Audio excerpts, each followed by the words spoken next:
Hey everyone, Cardigan Kid here. Welcome to episode 1 of Chasing Billy featuring Cardi K.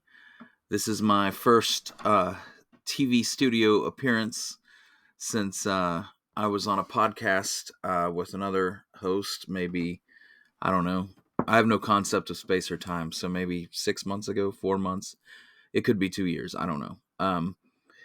I just wanted to do this episode to let you know what to expect as we go forward with episodes, who we are, who I am, who the coalition is, the group that I belong to, um, and just give you some info about what we're going to do on this show and the stuff we're going to cover, where we land on things. First off, I'm Cardigan Kid. That was a nickname affectionately bestowed upon me when I co-hosted a few times on another podcast, and it kind of stuck. Uh, Abbreviated Cardi K for the Gen Z crowd. My name is James Townsend. I got into Billy the Kid probably like most of us when we were kids. I went to go see Young Guns 2 in the movie theater. I didn't know anything about Billy the Kid. I'd never heard of him. I wasn't into Westerns. I just went with my friend. We were about 12 years old, and my buddy Travis, his dad took us. And, I just sat down and didn't know what to expect. And this is part 2 of a movie. I'd never seen part 1, 2. And I was captivated from the get-go. This was, I don't know when Young Guns 2 came out, maybe the 90s, late mid 90s. But yeah, the character of Billy the Kid, this mythological, larger than life persona of this trickster character, just captivated me. And like Robin Hood and like any other kind of archetypal character that a kid grows up with, he became part of my youth. His bravado, his sarcasm, his trickster nature, it really embedded itself into how I approach some situations in my own life, and it became mythological. Uh, but that was about the extent of it. I didn't say like, hey, I want to know who this guy really was. I don't think I ever once went to a library and looked for a book on Billy the Kid.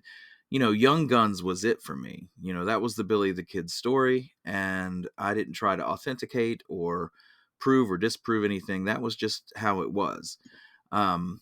So, in that respect, Billy, just like Young Guns 2 says, Billy survived and all of that good stuff. It was kind of a mythological resurrection tale, but so that implanted a fascination in me about Billy the Kid, but it never really went anywhere. So the pandemic arrived, the COVID extravaganza came in about 2019 into 2020, and we were all stuck at the house with nothing to do. In my area, pretty much everything was quarantined. Everything was closed. You couldn't go anywhere. Um, we were just shut in. So I'm a writer. I've always wanted to write a novel. So I thought, here I am with all this time on my hands, stuck in the house. I really need to do something productive. So I'm gonna write a novel. So I got to thinking about what stories I've really enjoyed and what story I wanted to tell. And for some odd reason, Billy the Kid came up in my head, and I thought, I think that's a story that I could tell. I really want to write a novel about Billy the Kid. And so I thought I've got to do a little historical research on this. So I ordered, I think the first book that I ordered um, was The West of Billy the Kid by Frederick Nolan. And I just zoomed through it, and then I bought more. I bought Utley, and I bought Nolan's Lincoln County War, and just anything that had to do with Billy, I ended up buying and built up quite a collection. I got into the more obscure books that you have to buy on used book sites once I'd gone through all of the available. new books on Amazon, and I just became fascinated. And it was almost an inexplicable obsession that came over me, and I still can't really adequately explain it. But that's the novel kind of got pushed to the side. The whole reason I got into it was because I wanted to write a novel, but that I became captivated by the history itself. And since then, I've been spending more time researching the context and the characters involved than I have planning a novel or anything like that. So here I am, uh, podcast episodes later, a couple articles in things like True West and Tombstone Epitaph. Here I am, it still feels like a pretend researcher. I feel like I'm just pretending at all this, but it's been a wild ride, and it's such a small niche of American history and old Western history, that takes up such a large space in so many of our lives, and we really can't explain it. You go by a person on the street and they're like, "What are you into?" And you're, "Oh, Billy the Kid." And to them that doesn't mean much, and to some of us it's all we spend our time doing. And I, to this day, have not found a rational or articulated reason for that. um, Sometimes I wonder if there's some kind of spiritual aspect to it, not to get too weird, or some kind of supernatural thing going on. But what causes us to just get so obsessed with this stuff? It's crazy. So that's how I find myself here, and that's probably how you find yourself here. From playing, recess at elementary school with me and my friends, pretending to be Billy and Charlie and Doc, to writing articles and being part of a nonprofit group dedicated to preserving history. It's a strange ride. It's like Jim Morrison said, this is the strangest life I've ever known. Um, so yeah, why Billy the Kid? Um, I've talked a little bit about why, for me, the different things that have oddly enough pulled me into it: a movie in the '90s and a pandemic in the 2020s. Um, so what about you? Um, what got you into Billy the Kid, and why are you fascinated by this 21-year-old young outlaw who, when he was alive, was treated like, you know, the contemporary Charles Manson of his day, who was looked upon with derision and scorn, and just treated like he was a serial killer, and then somehow years later became a legend? How did you get into this? And for you, is it a fascination that is unparalleled? Do you share the same fascination for, say, Wyatt Earp or Doc Holliday or Daniel Boone or Abraham Lincoln? Is this just another character in history that you enjoy studying overall? Or does Billy hold for you a unparalleled fascination, something that no other character holds a candle to? And if so, why? Why do you think that is? Um, Maybe we'll explore that a lot in this show, the archetypal, mythological things that draw us to this young, noted desperado, as the newspapers of his day said. But I want to know your answer. Leave a lengthy comment. Tell me your story. Send me an email. I'll post an email here.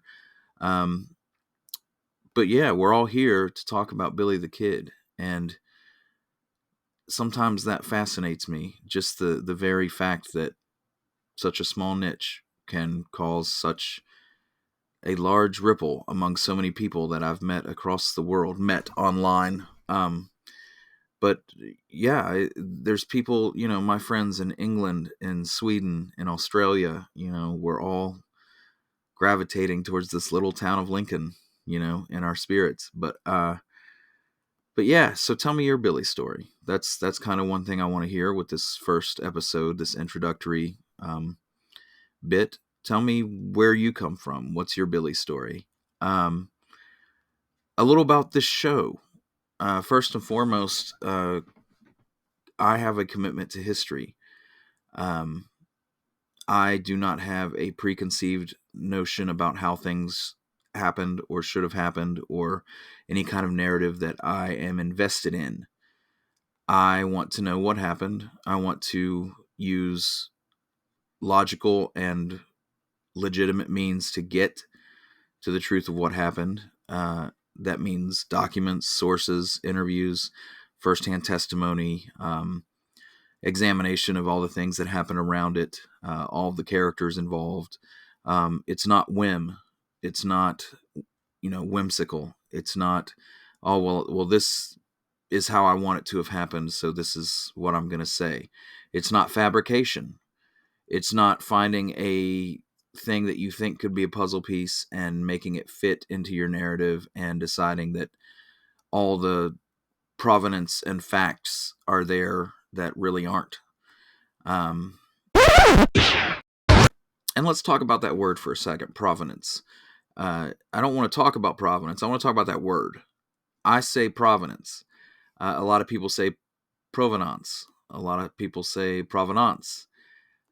So it's kind of like a tomato situation. You'll hear me in this show say provenance, and I'm not really going to change that because I don't have the energy to. Provenance is how I say it. You probably say croissant in the Burger King drive-through. I'm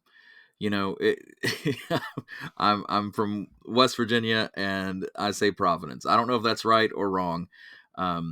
So I just get used to it. I'm too old to change anything or how I speak. But anyway, getting back to it, we have a commitment to history here.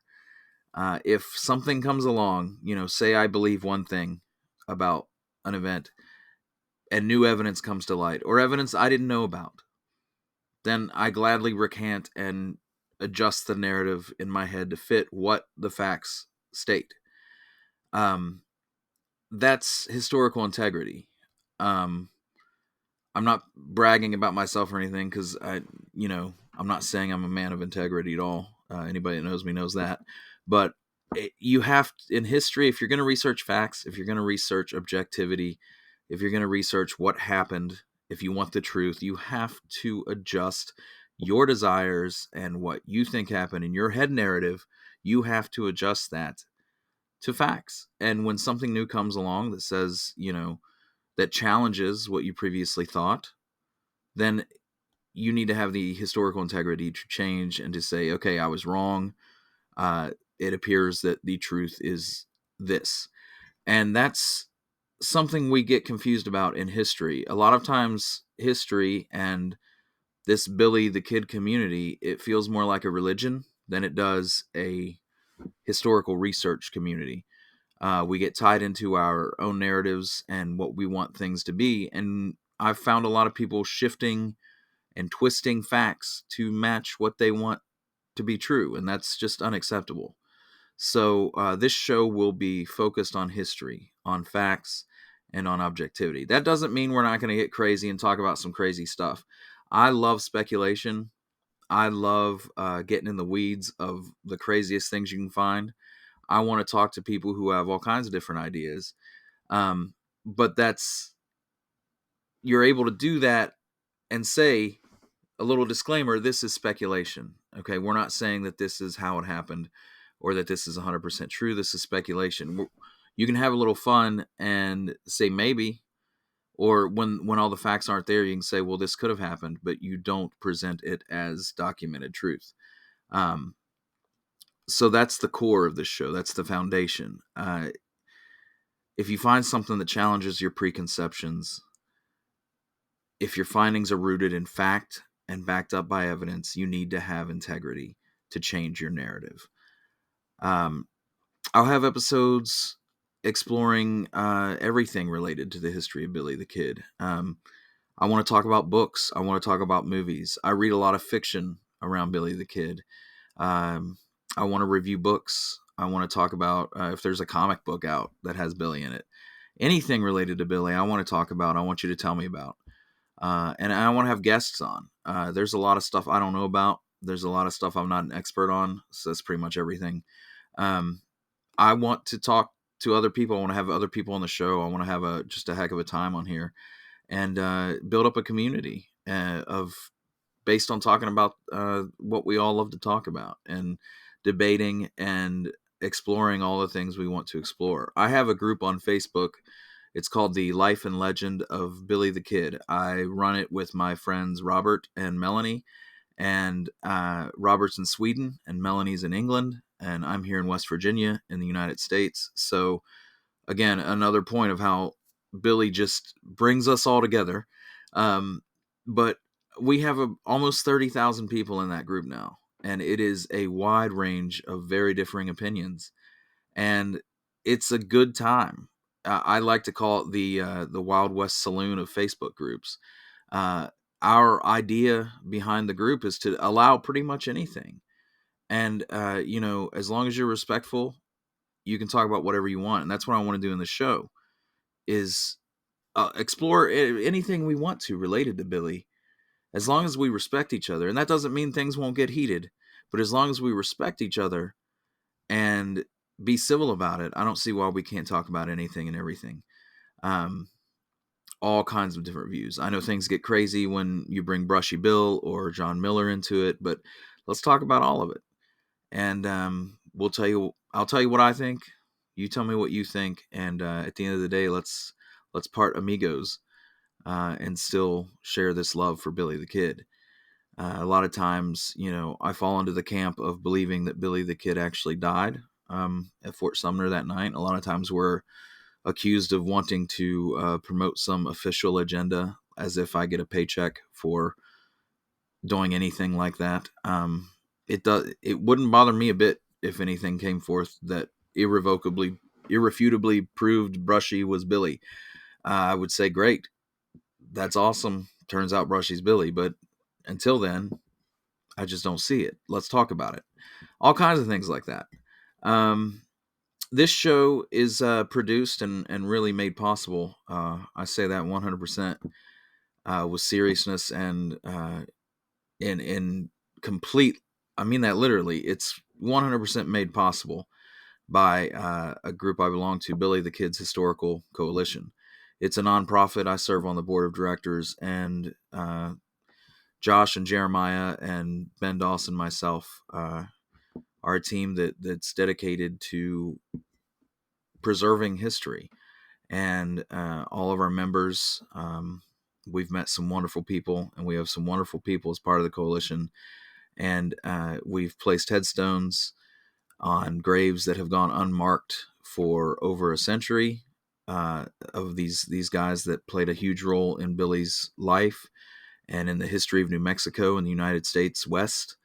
Um, it means a lot to me. That's actually one reason I joined, was I saw these guys were placing a headstone on Chavez's grave that had previously been basically lost to history, and it meant a lot to me. That's something I do in my personal life with my own genealogy and ancestors.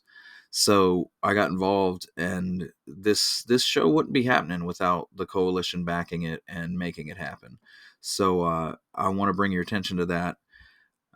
Invite you to check out the coalition. We're doing awesome things, and we're having a great time. All of us just went to Lincoln for Old Lincoln Days, and it was a blast. And um, we met a lot of cool people, met a lot of members, and a few new members. So that was really cool. And we'll probably be doing that again. So we'd love to have you on board the coalition. I have a website, chasingbilly.com, kind of a springboard that this show came from. And it has a bunch of articles and things we're exploring and things like that. And you can check out the coalition's website, btkcoalition.com. And until the next show where we dig into things and actually get rolling, I just wanted to drop in and say, here's what you can expect. If you have any questions, leave them in the comments. Anything you want to say, you can either leave it in the comments below, or you can email me at james.townsend@btkcoalition.com, and I'll throw that in the description below as well. And I'll see you on Chasing Billy, YouTube, Facebook at Life and Legend of Billy the Kid, or the Coalition's Facebook group. Or who knows, somewhere in Lincoln. Until next time. Take care, and Godspeed. Are we? Do you hit stop or do I hit stop? Okay. Well, it's a new show.